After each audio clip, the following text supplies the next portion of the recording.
مولاي صل وسلم دائما أبدا على حبيبك خير الخلق كلهم مولاي صل وسلم. Bismillahirrahmanirrahim. Pada kesempatan yang berbahagia ini, kesempatan yang sangat baik ini, marilah bersama-sama kita niatkan ngaji. Ada beberapa hal yang ingin saya bahas. Semoga pembahasan kali ini memberikan satu manfaat untuk kita bersama di tengah situasi adanya COVID-19 atau Corona yang kian hari belum menunjukkan tanda-tanda reda. Ma'asyiral muslimin rahimakumullah. Ada beberapa hal pokok berkaitan Corona ini, adanya Corona ini. Yang pertama, yang ini tentu menjadi perhatian serius, selain dari wabah itu sendiri, adalah efek. Selain dari wabah coronanya sendiri, adalah efek dari adanya virus ini. Kemudian pemberlakuan PSBB, terus ada yang pembatasan kegiatan masyarakat, istilahnya banyak istilah atau bagaimana itu. Pada intinya social distancing itu tentu ada akibat atau ada dampak yang benar-benar dirasakan masyarakat pada umumnya. Satu hal yang jelas bisa kita rasakan, bisa kita ikuti. Yang pertama tentu serutnya perekonomian. Bagaimana tidak serut? Karena kita hari ini tidak diperkenankan untuk melakukan aktivitas sebagaimana biasanya. Tidak bebas lah.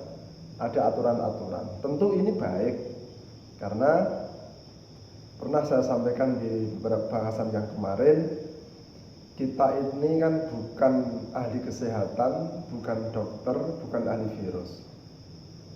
Jadi kita harus yakin atau mempercayai pendapat atau anjuran dari pakar-pakarnya.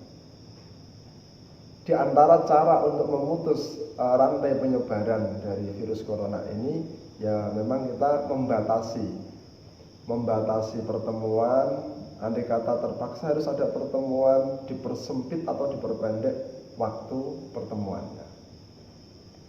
Pokoknya menjaga diri masing-masing, berusaha semaksimal mungkin untuk kita bisa menjaga diri dengan tidak sering-sering berkumpul, kecuali untuk perkara yang urgent, yang betul-betul penting. Kalau kita menyimak berita-berita yang ada di TV itu, jadi hari ini yang masih mendapatkan izin itu kan hal-hal yang berkaitan dengan kebutuhan pokok. Artinya transaksi yang berhubungan dengan kebutuhan pokok itu masih diizinkan. Tapi yang tidak berkaitan dengan kebutuhan pokok, kebutuhan yang sifatnya tambahan-tambahan itu memang seharusnya memang kita hindari dulu. Nah, bicara tentang efek, ini tentu pertama adalah serutnya perekonomian, penurunan omset. Banyak toko yang kemudian tutup. Banyak kemudian pusat-pusat perbelanjaan yang hari ini harus ditutup. Atau mungkin masih ada beberapa daerah yang belum begitu parah, masih buka. Tapi sama, pembelinya juga turun drastis. Terjun bebas bahasanya lah, jadi turunnya drastis. Sehingga kadang-kadang orang yang membuka usaha yang sifatnya sewa, itu kadang-kadang untuk bayar sewanya saja berat. Belum lagi 1, 2 atau berapa karyawan yang ada, itu berpikir bagaimana cara memenuhi upah mereka. Sementara untuk bertahan saja ini rasanya sudah sangat berat. Bagi pekerja-pekerja ada PHK. Ini juga sesuatu yang sangat tidak kita inginkan bersama. Bagaimana di situasi seperti ini justru tidak ada pemasukan. Nah, ekonomi, kembali ke bahasan ekonomi. Ini menjadi salah satu efek yang sangat penting untuk kita bersama-sama kita kaji. Terus idealnya bagaimana? Kalau menganggap ini sebuah saran, mari kita simak, kita renungkan bersama. Jadi satu hal yang harus kita pahami sebagai hamba yang beriman, bahwa Allah Subhanahu wa Ta'ala itu dengan jelas menyampaikan la yukallifullahu nafsan illa wus'aha. Jadi Allah itu tidak akan membebani seseorang dengan beban yang melampaui batas kemampuan orang tersebut. Jadi ayo bersama-sama menyikapi situasi yang tidak menentu ini, situasi yang berat ini karena adanya corona ini. Ayo kita menguatkan iman. Nah, ini poin yang pertama. Kita menguatkan iman. Karena dengan kita menguatkan iman, pemikiran-pemikiran kita atau pikiran-pikiran kita yang selama ini sangat tertekan dengan adanya situasi atau kondisi yang ada, akan memperoleh satu pencerahan. Pencerahan yang pertama perlu saya sampaikan adalah pernyataan Allah bahwa Allah tidak akan membebani seseorang dengan beban yang melampaui batas kemampuannya. Jadi itu harus kita yakini betul. Karena yang menyampaikan ini adalah Allah Subhanahu wa Ta'ala, Zat yang Maha Kuasa, Zat yang menciptakan bumi, Zat yang menciptakan manusia, yang mengatur nasib manusia, Zat yang memberi rizki, mengatur rizki, Zat yang menentukan kehidupan dan kematian kita. Ayo, mau percaya siapa lagi? Ini Allah yang menyampaikan. Ya, dengan demikian kita akan menjadi ada minimal ada satu penyadaran atau pencerahan ke kita. Seberat apapun situasi saat ini dengan adanya COVID-19 ini, kita tetap yakin dan optimis bahwa ujian yang diberikan Allah kepada kita hari ini itu masih sebatas kemampuan kita, atau ujian yang diberikan Allah kepada kita hari ini tidak akan melampaui batas kemampuan kita menghadapi. Jadi sekali lagi, jangan berpikir konyol. Artinya bagaimana? Berpikir konyol itu gini, wah ini diuji kayak begini ya Allah, ini saya tidak mampu. Jangan sampai berpikir seperti itu. Allah itu yang menciptakan kita. Allah sangat tahu, sangat mengerti seberapa batas kemampuan kita menghadapi ujian. Allah yang menciptakan kita, Allah yang mengatur, Allah pasti Maha Tahu. Kita harus punya keyakinan bahwa ujian Allah itu sudah disesuaikan dengan kadar kemampuan kita menghadapi ujian tersebut. Sadar. Nah, sehingga dari kesadaran itu akan menumbuhkan kesadaran-kesadaran yang lain. Karena selain adanya PHK atau istilahnya dirumahkan sementara waktu atau apalah istilahnya, saya tidak begitu paham, tapi yang jelas yang dulunya bekerja sekarang di rumah.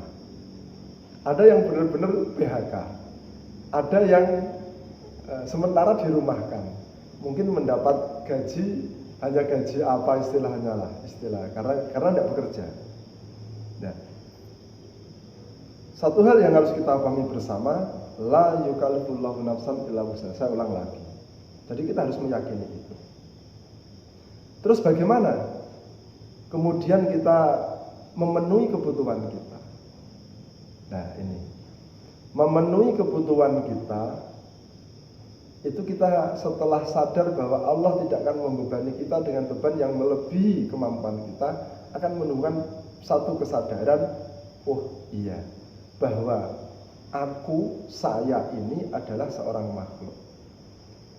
Aku ini adalah pihak yang diciptakan, bukan pihak yang menciptakan. Aku ini manusia adalah pihak yang diatur, bukan pihak yang mengatur. Manusia, aku ini adalah pihak yang dicukupi, bukan pihak yang mencukupi. Nah, akan timbul kesadaran itu. Allah yang menciptakan, Al-Khaliq. Kita makhluk yang diciptakan. Allah Ar-Razzaq yang maha memberi rezeki. Kita marzuknya, kita yang dirizki. Allah yang mencukupi, kita yang dicukupi. Allah yang maha menjaga, kita yang dijaga. Allah yang maha menyehatkan, kita yang disehatkan. Akan terus terbangun satu kesadaran seperti itu. Sehingga seberat apapun situasi ini, ayo bersama-sama kita kembali bertamasa ke alam keimanan agar kita memperoleh pencerahan. Pertama itu ya, kita menyikapi berkaitan dengan dampak adanya corona ini dari sisi ekonomi. Memang berat. Semua orang terkena imbasnya. Entah itu yang positif atau tidak. Apalagi kalau kita melihat berita akhir-akhir ini kan positifnya, yang kena positif itu sudah ada data, salah satu sumber berita itu mengatakan ada 11.587 kasus positif. Angka kesembuhan 1.954 mendekati 2.000. Ada angka kematian 864 kurang lebih. Mohon maaf kalau data ini tidak cocok dengan sumber data yang lain. Tapi kurang lebih di angka itu. Nah, padahal setiap satu kasus positif pasti berimbas dengan adanya ODP yang sekian banyak.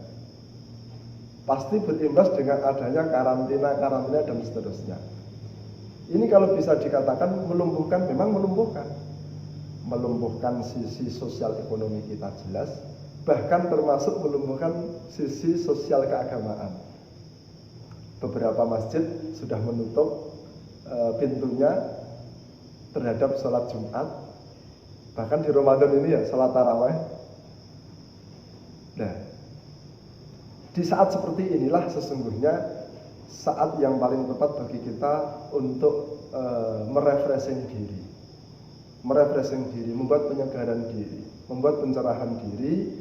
Kita mengingat Allah, bahasa saya ini Allah sedang menunjukkan sisi kuasanya, sisi kekuasaannya Allah, sisi maha menentukannya Allah. Allah sedang menunjukkan kepada kita Allah lah zat yang maha segala-galanya, dan kita adalah makhluk yang sangat lemah dan tidak mampu melakukan apapun tanpa izinnya.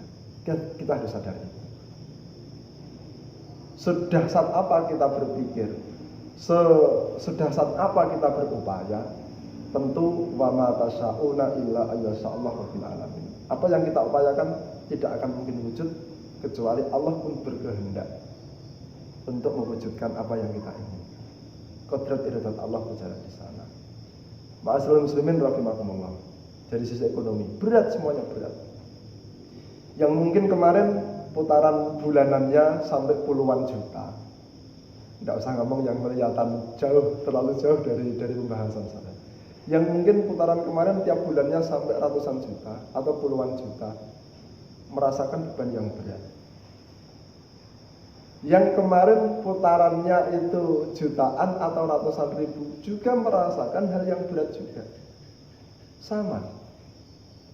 Sehingga pada dasarnya hari ini itu bagaimana kita bisa bertahan hidup, kita bisa tetap sehat, bagaimana kita bisa tetap menjadi hamba Allah yang baik. Itu pada intinya. Jadi pikiran-pikiran kita kepada sesuatu yang lebih dari hal-hal pokok itu sementara waktu kita kesampingkan dulu. Karena berpikir seperti itu merupakan bagian dari membangun keimanan kita, mengikuti ajaran-ajaran agama Islam itu sendiri. Ya. Man la yatamma bi amril muslimin falaysa minna. Barang siapa yang tidak peduli dengan urusan saudara-saudara Islam, itu bukan termasuk golonganku, kata Rasulullah. Nah, hari ini yang terpenting sehat. dan bisa bertahan hidup. Artinya tetap bisa ada yang dimakan. Jadi kita yang kira-kira besar sementara kita hilangkan dulu. Mauquf bahasanya, standby dulu lah, standby dulu. Progres kita hentikan dulu. Tuh tentang berkaitan dengan masalah ekonomi, ya. Jadi dari kesadaran bahwa Allah tidak akan memberi beban kepada seorang makhluknya dengan beban yang melampaui batas kemampuannya, akan menumbuhkan kesadaran-kesadaran yang lain. Kita kan manusia, kita kan makhluk. Kita itu diciptakan, tidak lahir sendiri. Tentu ada yang menciptakan. Siapa? Allah Subhanahu wa taala. Zat yang Maha menguasai, Maha mengatur, Maha menentukan, Maha memberi, memberikan rezeki, Maha menyembuhkan dan seterusnya. Kita punya sadar itu. Dan ingat bahwa Allah itu zat yang, kalau belajar di akidah, Allah itu zat yang wujud, qidam, baqa, ila akhiri. Ada 20 ya, kemarin kita bahas. Nah, zat Allah itu sifat baqa. Otomatis segala sesuatu yang berkaitan dengan Allah itu sifatnya baqa.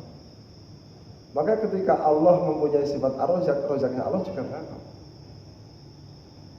Jadi sifat razaknya Allah, sifatnya Allah Maha memberi rezeki itu tetap berjalan terus tanpa ada akhirnya.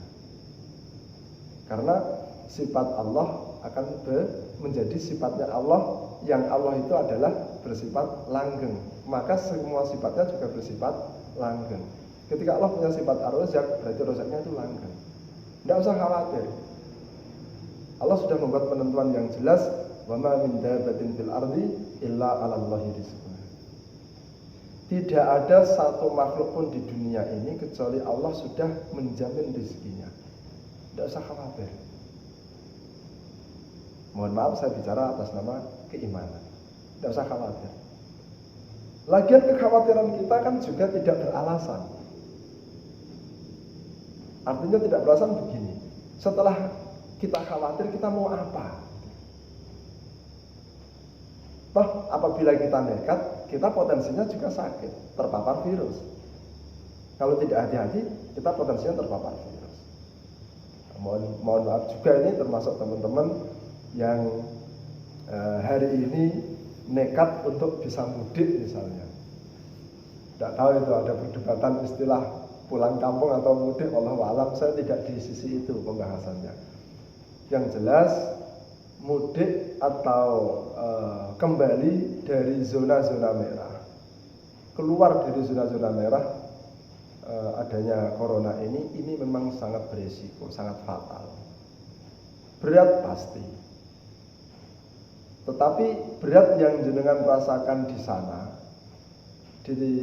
berat yang dirasakan teman-teman yang hari ini di rantau tidak bisa pulang, itu akan semakin berat ketika nanti dia memaksakan diri pulang kampung dan ternyata ada virus yang dibawa. Kan sama-sama sudah mengetahui penjelasan dari tim-tim kesehatan yang sekarang bekerja maksimal, 24 jam istilahnya tugas dari negara, 14 hari. Virus itu kadang sudah masuk di diri kita 14 hari. Ada yang baru tampak tanda-tandanya. Ini kan sangat gimana kalau dipikir ya. Ya memang itu bukan bagian kita lah, orang umum yang tidak paham. Kita percaya saja. Masa mau percaya kepada sesuatu yang tidak membidangi. Kita ya percaya pada orang yang membidangi. Nah ini, mohon maaf, memang berat. Termasuk tidak bisa mudik. Tidak usah khawatir. Jenengan hari ini tidak bisa mudik, tidak bisa ketemu orang tua, keluarga, tidak bisa sungkem. Itu tidak akan mengurangi birrul walidain jenengan semua. Karena toh selama ini jenengan tetap mudik terus. Maka ketika pada tahun ini dengan adanya situasi corona terus dilarang untuk mudik, jangan memaksakan mudik.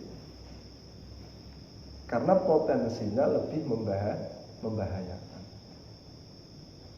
Kan pernah saya sampaikan di pertemuan yang kemarin ada dua hal yang sangat jelek kata Rasulullah. Pertama adalah musyrik, syirik kepada Allah. Yang kedua berlaku zalim pada sesama. Nah, kalau kita memaksakan keinginan pribadi kita yang di situ berpotensi memberikan dampak negatif kepada orang lain, itu kan dikatakan zalim. Keinginan pribadi kita punya potensi mencelakakan orang lain. Ini namanya zalim. Itu perbuatan yang sangat tidak baik. Memang berat. Dan semuanya hari ini bersama-sama menanggung rasa berat itu. Ayo kita tanggung bersama-sama. Yang di rumah, ya bagaimana berupaya mengobati rasa kangennya dengan cara yang ada. Toh sekarang juga ada video call, ada berbagai macam alat yang bisa digunakan untuk tetap bisa silaturahmi. Ya, sekali lagi saya sampaikan di sini, dampak dari corona itu yang paling memprihatinkan memang dari sisi ekonomi. Sering kita mendengar keluhan teman-teman yang mungkin kemarin usahanya bagus, omsetnya bagus, hari ini kelabakan. Kita sering dapat curhatan teman-teman yang kemarin cukuplah untuk kebutuhan rumah tangganya, hari ini tidak jelas. Tidak perlu kita teruskan. Apalagi yang kemarin tidak begitu cukup, terus hari ini bagaimana? Wallahu a'lam. Tetapi yakinlah, toh Anda juga masih hidup hari ini, masih diberi kesehatan. Itu bukti bahwa Allah, sifat Allah itu masih melingkupi kita terus. Ya, sifat Allah itu mulazimah. Sifat Allah itu sifatnya terus, kontinu. Allah bersifat memberikan rezeki. Ya, Allah membebani iya, tapi tidak akan melampaui batas kemampuan kita. Kita harus punya keyakinan itu. Terimalah. Ya, mungkin statement terakhir. Terimalah apa yang menjadi ketentuan Allah. Termasuk hari ini kita diuji oleh corona. Ini bagian dari takdir Allah. Terimalah. Terlepas sebabnya apa, wallahu a'lam. Tetapi apapun yang terjadi itu adalah takdir dari Allah. Kalau Allah tidak berkehendak, tidak mungkin terjadi. Mau dibahas itu program-program tertentu atau itu kesalahan tertentu, wallahu a'lam. Kalau Allah tidak berkehendak, tidak akan terjadi, tidak akan ada corona. Ini Allah berkehendak. Berarti bagian dari ketentuan Allah. Terima. Syukuri apa yang ada saat ini. Sekali lagi, syukuri apa yang ada saat ini. Toh pemerintah sudah memberikan berbagai jalan kemudahan. Ya, harus kita apresiasi. Kita harus punya rasa syukur kepada Allah, harus punya rasa terima kasih pada pemerintah yang hari ini cukup memikirkan kita. Pada level tertentu listrik sudah digratiskan. Paling tidak untuk 3 bulan nih ya kemarin programnya. Ya. Yang punya tagihan-tagihan di perbankan bisa mengajukan keringanan-keringanan atau istilahnya penundaan atau apalah istilahnya. Artinya semuanya sudah dipikirkan. Syukuri yang ada saat ini. Ya kalau memang saat ini kita harus cukup dengan nasi putih sama sambal misalnya, syukuri nikmat. Insya Allah kalau soal makan, insya Allah mayoritas atau mendekati seluruhnya, insya Allah kita masih makan. Kita harus bersyukur, ya. Dan bersabarlah atas ujian-ujian Allah. 3 hal ini jangan sampai kita lupakan, ya. Rela menerima takdir Allah, ketentuan Allah. Terus kemudian bersyukur atas nikmat-nikmat Allah. Terus yang ketiga, bersabar atas ujian-ujian Allah. Jangan sampai hilang dari diri kita. Kenapa? Karena resikonya berat. Kalau 3 hal ini hilang dari diri kita, Allah menyampaikan ya dalam hadis qudsi, dari barang siapa yang tidak menerima qadhaku, takdirku, barang siapa yang tidak bersyukur atas nikmat-nikmatku, tidak mau bersabar atas balak-balak ujianku, maka keluarlah dari bawahnya langit dan cari Tuhan selain aku, kata Allah. Na'udzubillah min dzalik. Kita mau pergi kemana kalau diusir Allah dari bawah langitnya, sementara jagat ini bernaung di bawah langit? Kita akan mencari Tuhan siapa lagi selain Allah? Ya, kita pahami bersama-sama. Saatnya kita merefreshing diri kita dengan aplikasi keimanan. Saatnya kita refreshing mesin diri kita ini dengan aplikasi keimanan. Kita harus sadar, disinilah titik batas kelemahan kita tampak. Sehebat apapun daya nalar, daya pikir kita, sehebat apapun teknologi kita, secanggih apapun sistem keamanan kita, kalau Allah berkehendak terjadi, kalau tidak berkehendak tidak akan terjadi. Ya, maka dari itu bersama-sama marilah kita tetap memberikan sesuatu yang bermanfaat untuk diri kita, lingkungan kita, dan keluarga kita. Berkaitan dengan corona, manfaat yang terbaik adalah bagaimana kita memutus rantai penyebaran virus tidak sampai kepada diri kita, tidak sampai kepada keluarga kita, tidak sampai kepada lingkungan sekitar kita.